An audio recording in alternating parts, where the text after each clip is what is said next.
Let's take a couple of minutes to meet today's vehicle. Sitting there on the pad, it's the world's biggest rocket, Starship. Starship consists of 2 stages, the ship, which has 6 Raptor engines, and the Super Heavy booster, which has 33 Raptor engines.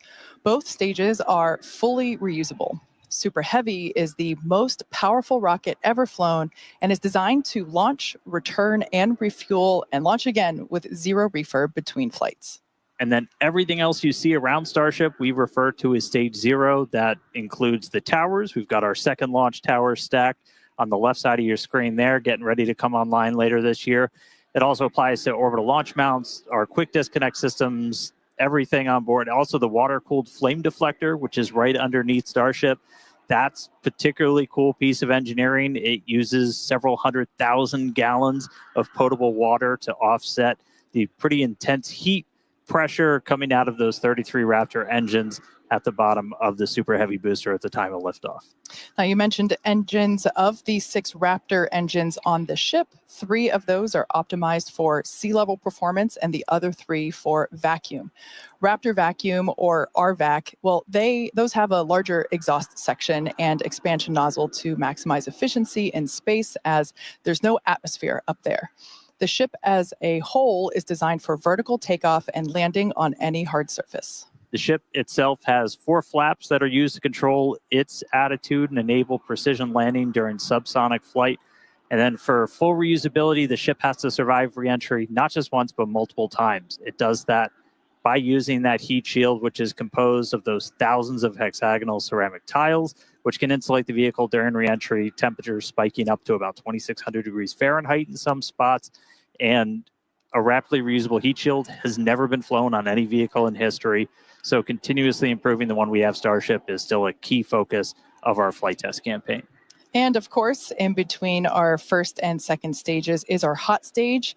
Hot staging is when the second stage engines ignite while still attached to the first stage.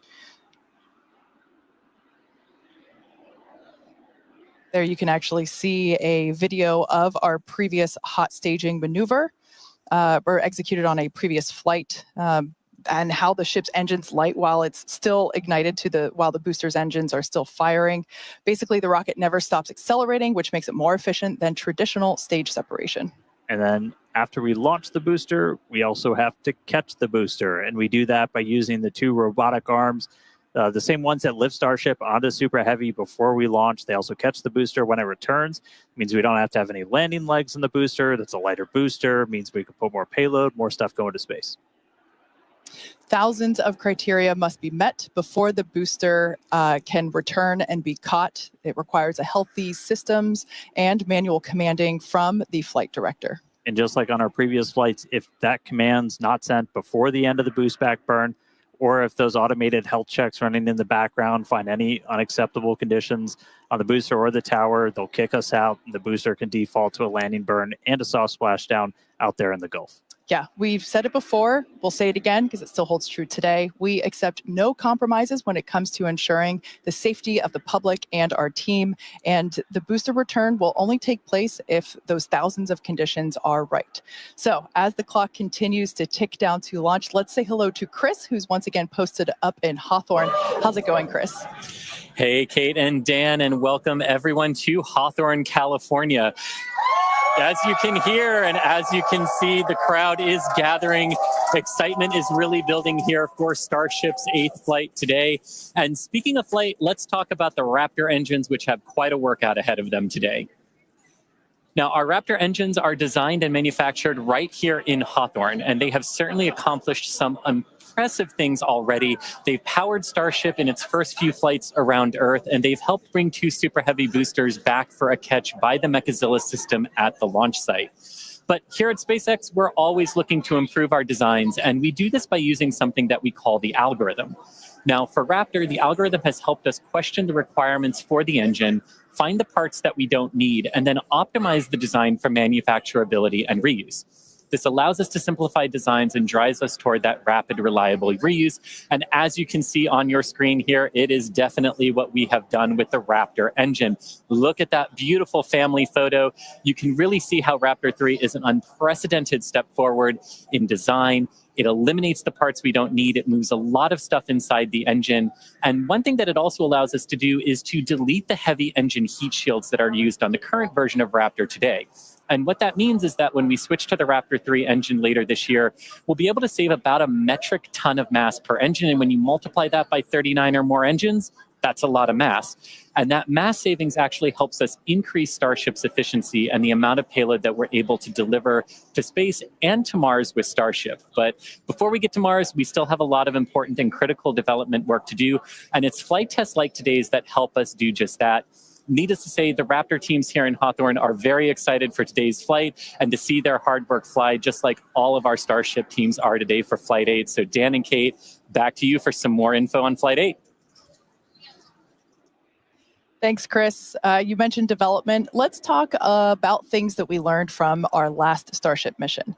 In January, Flight 7 of Starship generated lots of important data. That data led us to change some of our pre-flight testing for today's flight.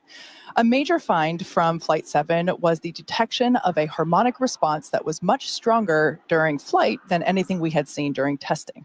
That's right. Rocket engines create incredible amount of noise, vibration that can pass through every component in the rocket itself. Flight 7, we saw those vibrations at a specific frequency. They were also strong in a strong enough amplitude that it was placing a lot of extra stress on some of Starship's propulsion system. And that's what most likely led to propellant leaks that then cascaded into fires and ultimately our loss of contact with the ship. As part of our investigation, our team took this flight's ship through a 60-second static fire, which was 10 times longer than any previous static fire. The test cycled through throttle levels to recreate different conditions seen within the propulsion system during flight. You can see that on your screen now. We also tested hardware changes on fuel feed lines to Raptor's vacuum engines. The additional data we got from this test specifically led to some new hardware that's installed in the RVAC fuel feed lines, which are also unique to this upgraded version of ship. Those feed lines look like large straws. They run through the oxygen tank, and those are delivering fuel directly to those vacuum engines. The new hardware was successful in significantly lowering the strength of that harmonic resonance and relieving the extra stress on the prop system. And then just in addition to new hardware, we made a couple of operational tweaks, adjusting things like the temperature of the propellant as it's being fed to the engines, also changing the throttle level that we're setting those engines at on a set. We also looked at where fires broke out in the attic, which is the unpressurized space between the bottom of the ship's liquid oxygen tank and the engine heat shields. Fires here resulted in loss of ship on flights 2 and 7, so we took steps to make it more resilient to leaks. We added a hefty purge system that uses gaseous nitrogen. Similar to the carbon dioxide system on the booster, it floods the zone with an inert gas to help prevent a fire. Yeah, we also increased the attic's just natural fire defense. We added some more vent holes that helps to keep that attic pressure close to vacuum. As Starship flies into space, makes it harder for a fire to ever exist. And then on the next generation ship, we're going to do the best thing possible and just start deleting some parts. Yeah, the best part is no part.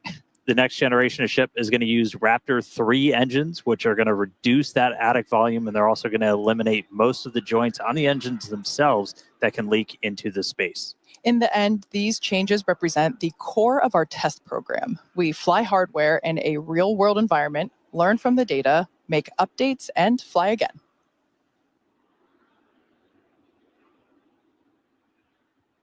And then today we're going to be attempting to do everything that we didn't get to do on Flight 7. So we're still looking to get our first re-entry with the upgraded ship, while we're going to be really intentionally stressing it again to get data on what the vehicle's boundaries are.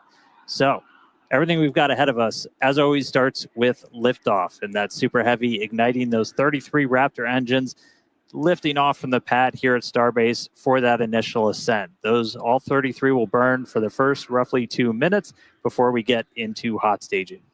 For hot staging, the second stage will ignite its engines while still attached to the first stage. That will create that stage separation. The booster will perform a flip maneuver and head on back to the launch site here just behind us. Then we will hopefully see the third ever tower catch by the launch tower. Meanwhile, ship completes its ascent burn, gets into its suborbital trajectory. We've got some extra things we're going to do in space, like deploy those Starlink simulators.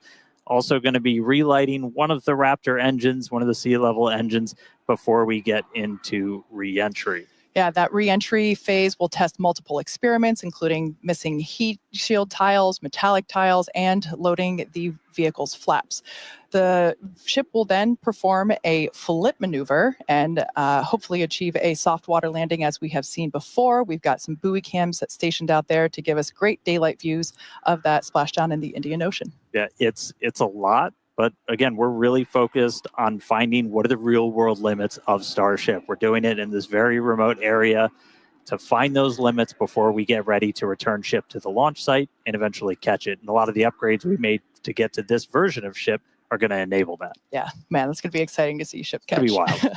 Now, Ship 7 premiered a huge block of upgrades to add more capability to Starship, and we've carried them through to test on Flight 8 today. First, the forward flaps got a redesign. They have shrunk and shifted away from the ship's belly or the heat shield. You can see that on your screen there. This new position will reduce their exposure to heating during re-entry. We've also extended the length of Starship, and we've done this by 2 meters. This additional height gives us about 25% more propellant volume, which will aid in future longer duration missions. We also implemented propulsion upgrades, such as new fuel feed line system for the Raptor vacuum engines, as well as vacuum jacketing of feed lines and an improved propulsion avionics module.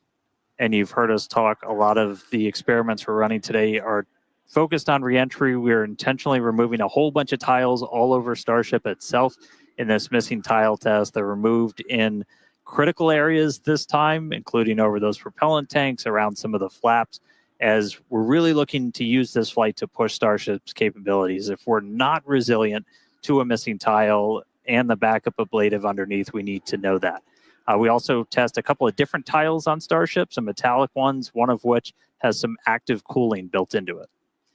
Avionics also underwent a complete redesign with 4 upgraded Starlink terminals. You can see the location there popping up on your screen. Those now combine Starlink navigation and radio frequency, as well as communications into a single unit. And non-structural versions of the ship's catch fittings have been installed to test thermal performance, i.e. do they survive re-entry, along with a smooth and tapered edge on the tile line to address hotspots we covered and saw in Flight 6.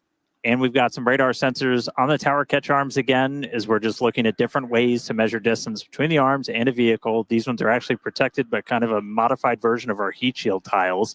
Catching the ship's going to be a little different from catching a booster. One of the key things is it's going to do that flip right before its landing burn that rapidly reorients your antennas, which you're using for navigation.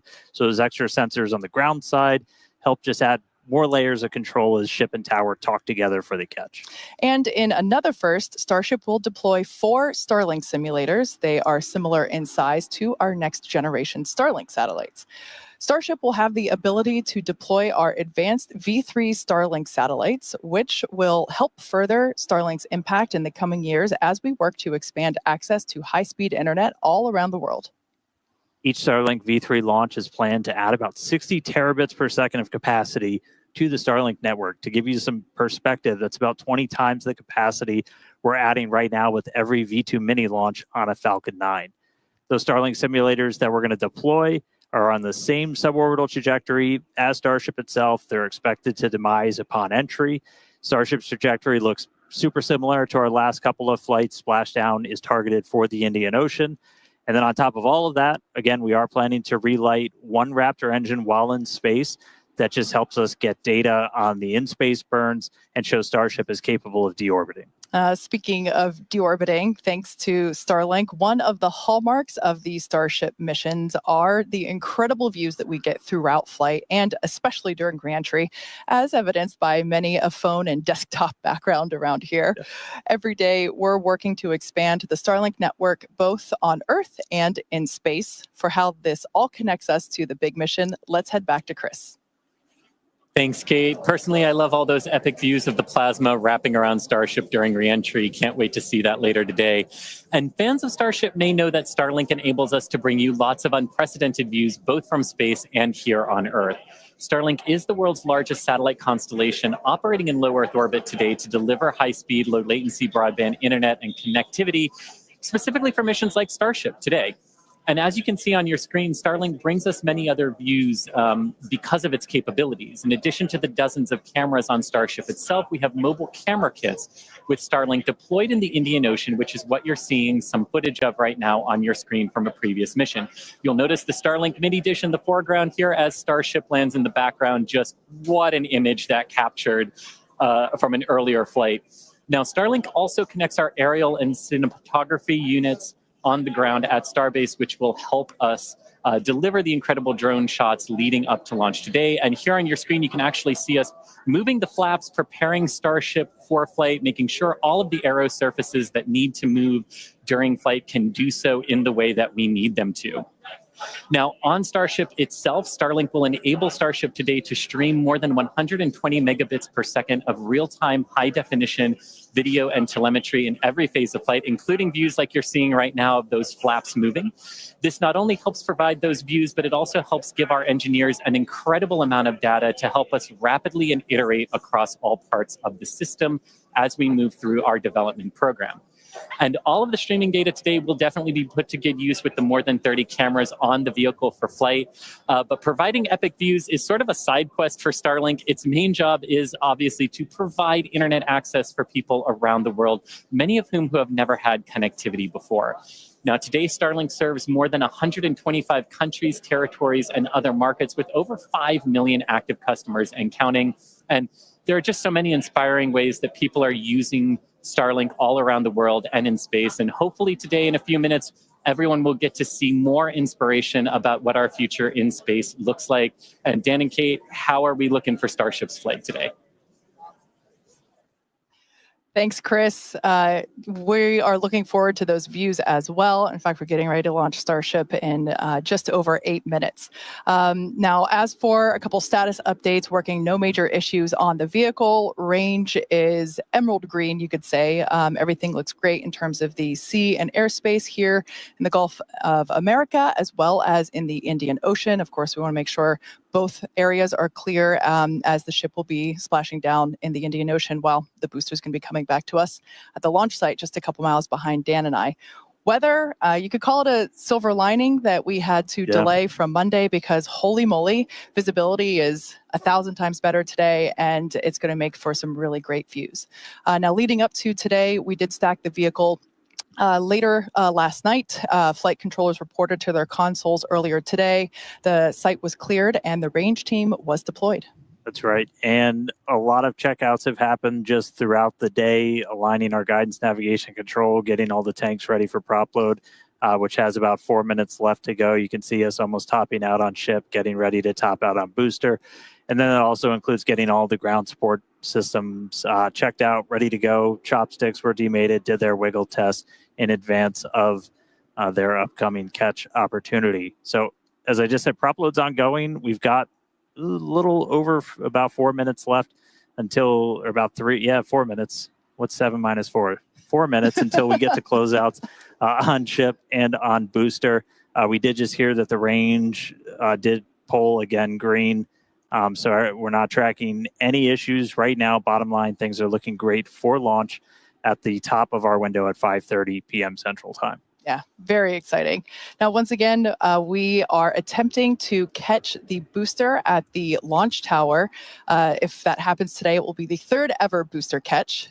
This is an aspect that I really enjoy, and it's how the vehicle announces that it is back. It lets you know. Oh, yeah.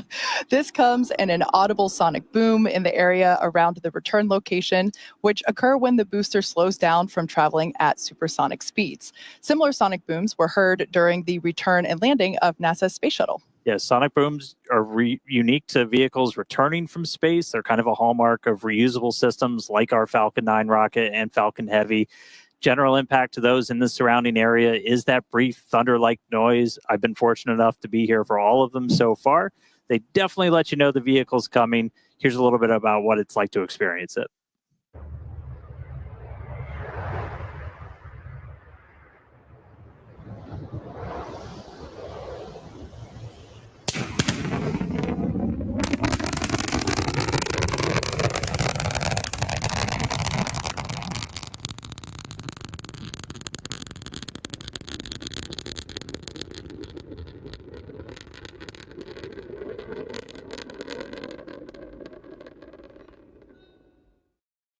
And as someone who grew up hearing those sonic booms as the shuttles landed in Florida, and now hearing them for Falcon and Starship as well, they really are something to experience. And when you hear them, you just know it's a spaceship telling everyone that it wants to be reused. Great sounds.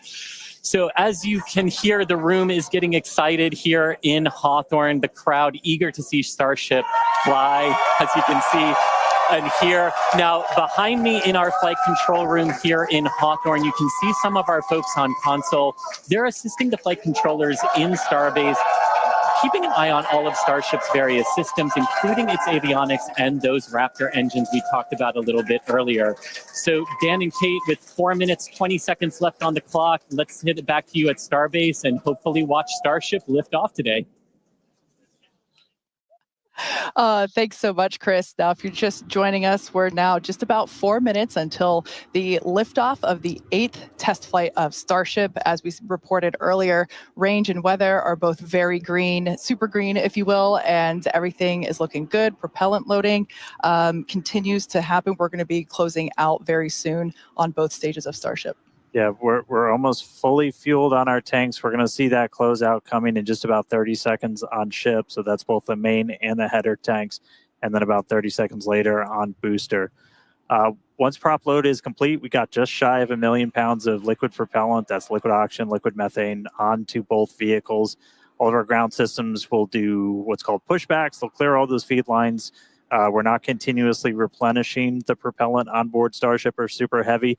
That's why we essentially have several minutes where we can hang out at that T-minus 40 hold point before we start to run into issues with temperatures or just those LOX levels, or that LOX level on the booster is one of the main things that we watch. So we're also going to do a couple of final checkouts. We'll do one final one of the thrust vector control, the TVCs on the booster. We'll see them hopefully do a little bit of a wiggle test. The first one comes at about 1:40 before launch, and then the last one comes right as we pass that T-minus 40 gate. Again, if we need to hold, which we held a couple of times on Monday, we can do so at that T-minus 40 second. We're not currently tracking any issues that would hold us there, but if we do run into that, we can hang out for a couple minutes. That would be the point in the countdown, as we mentioned on Monday. That T-minus 40 second point is when we can pause to hold for final checkouts or pressurizations if necessary. But once we pass that T-minus 40 second mark, a number of things are going to occur in rapid succession. The ground spin and ignition systems will come up to flight pressure. The ship goes to internal power. And after that, the quick disconnect or QD arm lockout, that's removed in preparation for retraction shortly after T0. Once we pass T-minus 40 seconds, as we saw on Monday, we had the ability to recycle the count under certain conditions back to that T-minus 40 second mark and hold there to assess what happened and if we're able to proceed to T0. And like we said, that we can hang out at T-minus 40 for several minutes before we start running into some limits, essentially, on our propellant on board. There are a couple of other things, like if we pass the T-minus 10 second point and the water starts to flow in that flame deflector and we scrub, that's automatic scrub for the day. Oh, there's our TVC, our thrust vector control checkout. It's got a little bit of a wiggle there on those inner Raptor engines, those 13 inner ones, which are going to be used for that boost back burn and the landing burn. So cool to see those. Yeah.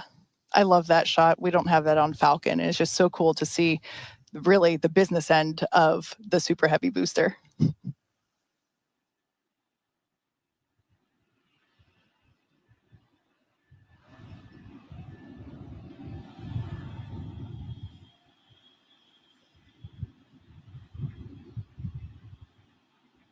Ten seconds away from that T-minus 40 hold. We'll see.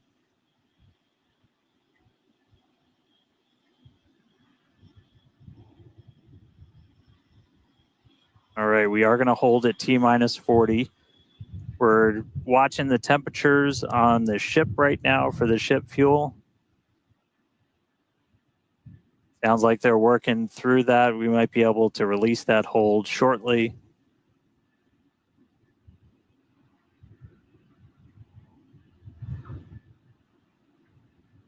All right, sounds like we're going to be able to reset those holds, not tracking any other holds. And clock is rolling. And the clock is rolling once again. We're now T-minus 30 seconds till the liftoff of the 8th flight of Starship. Our flight director, Joe Schleicher, today is go for launch. Let's listen in as he takes us through the final seconds of the count.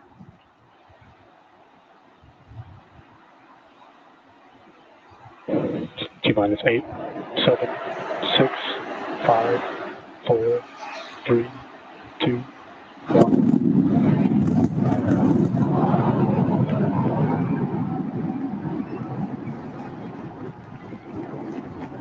We got those off. Vehicle pitching down range.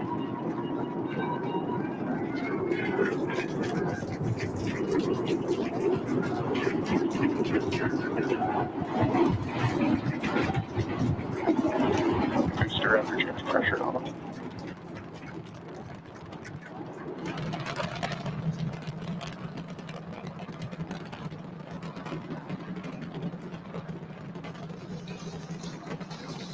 All right, we're a little over 40 seconds into the flight. We are seeing 33 out of 33 Raptor engines ignited.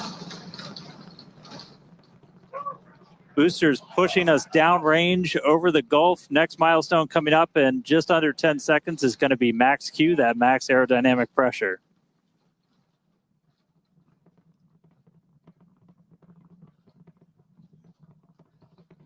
Max Q. All right, so we're through max Q. That's the heaviest stresses it's kind of seeing on the way up. Wow, that was pretty incredible. I'm still recovering. That was amazing. Beautiful views of the vehicle on ascent, pitching downrange away from the launch tower. Next thing coming up is hot staging. So we're going to look for 6 engines to ignite on ship while we're still attached to the top of the booster. We'll see all but those 3 center engines shut down on booster.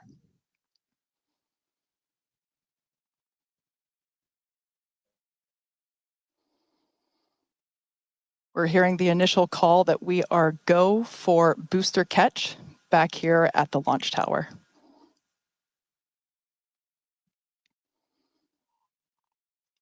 Coming up now on hot staging, the ship's engines will ignite while still attached to the Super Heavy booster, and also while Super Heavy booster will still be under power itself.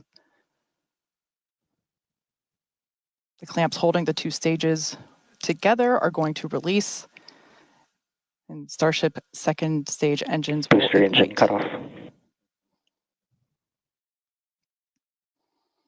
Ship engine startup. Stage separation.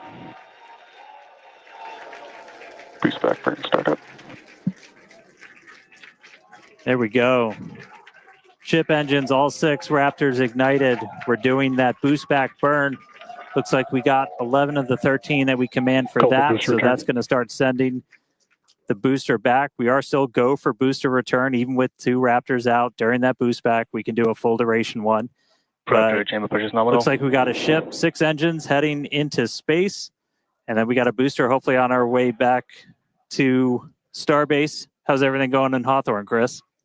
Everything is looking good. The crowd eagerly followed that ascent and now watching the booster coming back. So as you can see on the left-hand side of your screen here, that is ship continuing. And that's a great view of ship continuing on its way to space. They're looking, that's inside the camera, inside the aft skirt, looking at the Raptor vacuum and the sea level engines, the sea level ones there in the center of your screen under our T+ clock.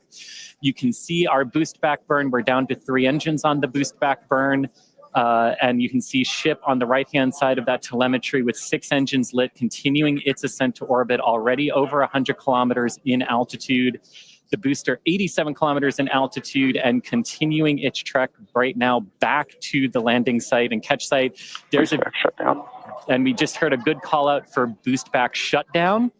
The next thing we should see on our screen is the separation of the hot stage from the Super Heavy booster. We jettisoned that because we do not need it for the landing, but on future iterations of the Super Heavy, that hot stage ring will be incorporated into the booster and we will get it back. But for today, you can see it on the right-hand side of your screen there, just separating off from the right-hand side of the booster. You can also see the booster doing its liquid oxygen dump there, which is exactly what we would expect for it to do as the booster gets itself configured for the landing here. Now, meanwhile, Starship will continue to coast after it reaches orbit for about 40 minutes or so up to an altitude of 214 kilometers, but it's still got a ways to go there, currently accelerating past 7,500 kilometers per hour there in velocity. And just look at those great views of the booster coming back. The Gulf coastline there just looks absolutely gorgeous. Starship is on a nominal trajectory. And there we hear nominal trajectories all around. And Dan and Kate, we're at 5 minutes, 15 seconds here into the flight. Everything looking good for the Super Heavy and for Starship today. What's it like there at Starbase as we get ready to catch? It was incredible, Chris, to be able to see the mock diamonds with my own eyes. That was amazing. We are standing by for return of booster back to the launch tower. We have heard that we are go for the catch of the booster. Yeah, this coming from one of our long-range tracking cameras, we're able to see the hot stage separate and fly away. So coming up in just about 30 seconds, we're going to look for the landing burn. We're going to command those 13 inner and middle ring engines to turn on. 13 initially, they bleed off all of that velocity as we're slowing down from supersonic speeds, eventually moding down to only 3 engines for that precision flight into the tower. Right now, booster using its 4 hypersonic grid fins to help guide itself through this atmospheric entry back for its precision landing at the launch site. Once again, we're going to ignite first the center 13 engines. We should see that coming up here momentarily. Engines in startup. This is going to come down to 3 engines as the booster slows down for its landing. And we just heard the sonic boom.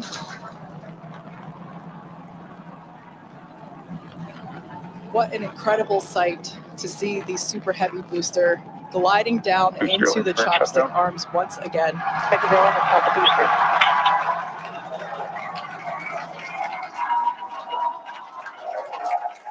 Stuck the landing. Wow. That will never get old. All right. We saw 12 out of 13 light for that landing burn. Booster still able to make its way with that final precision burn on the 3 engines in for the tower catch. So booster caught.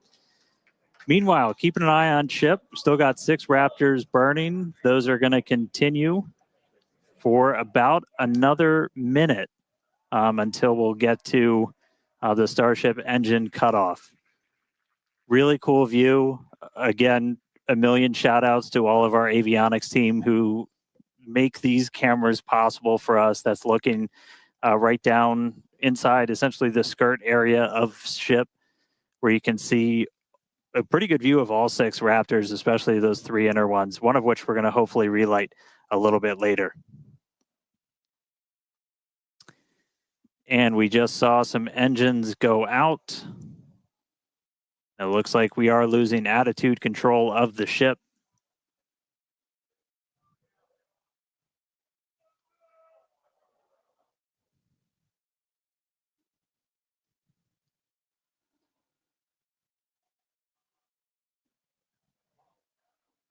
Ship FTS is saved. So we're still getting video down from the ship. You can see we've lost several engines and we've lost attitude control of the vehicle.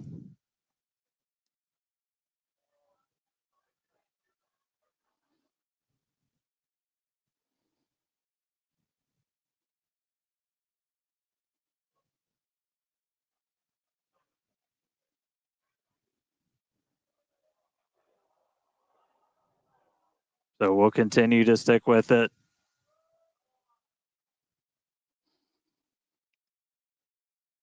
For those of you that just recently joined us, we had a successful liftoff of the 8th test flight of Starship, followed by a successful stage separation. We saw the booster, actually, you can see it just behind us here. The booster had a successful catch back at the tower. Unfortunately, it seems as though we lost the attitude control of the ship. We are standing by as we listen in with the teams on the nets to understand what information we're able to provide you. We will provide that as soon as we are able, but it's pretty incredible to take a moment and see the booster just behind us. Certainly a different view than last time. And at this point, we've essentially lost contact with the ship. We're no longer receiving telemetry at this moment. So we were only about 20 seconds away or so from the end of that ship ascent burn. We saw several of the engines start to cut out. Once you lose enough of those center engines, you're going to lose attitude control. And so we did see the ship start to go into a spin. And at this point, we have lost contact with the ship. So we're going to listen in for a little bit. I think it's pretty obvious we're not going to continue the rest of the mission today, but just give us a couple more minutes. We'll bring you more information as it comes in.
All right, so coming back with you real quick. So can confirm we did lose contact with the ship. Unfortunately, this happened last time too, so we've got some practice at this now. We've got a lot of measures in place, like debris response areas where we coordinate very closely with air traffic control. We have a lot of measures put before we ever launch a rocket to make sure that we're keeping the public safe. Those worked last time, and they're actively in work right now. So Just to recap real quick, everything we saw, we lifted off right at the top of our window, essentially at 5:30 p.m. Central Time. Booster was able to get us all the way up into space, made its way back here. It's sitting on the tower right behind us, our third ever catch. Starship ignited all 6 of its Raptor engines. It was just about 20 or 30 seconds away. We'll get exact times from the end of its ascent burn when we started to see some engines go out on ship, eventually lost attitude control, and then lost contact with the ship shortly after. So obviously a lot to go through, a lot to dig through. We're going to go right at it. The primary reason we do these flight tests is to learn. We have some more to learn about this vehicle, but we're going to be right back here in the not too distant future, and we're going to get a ship to space. Yeah, you're absolutely right. We fly to learn, and we're learning a lot. And as is the case with developmental programs such as the Starship program, progress isn't always linear. So at this point, we're going to close out our webcast for the day. But before we do, we'd like to give a shout out to our viewers, of course, as well as our partners, both here in Cameron County and around the world. Now, once we know more about the mission today, we'll provide you with updates on SpaceX.com as well as at SpaceX on X. As always, thanks for watching, and we'll see you next time.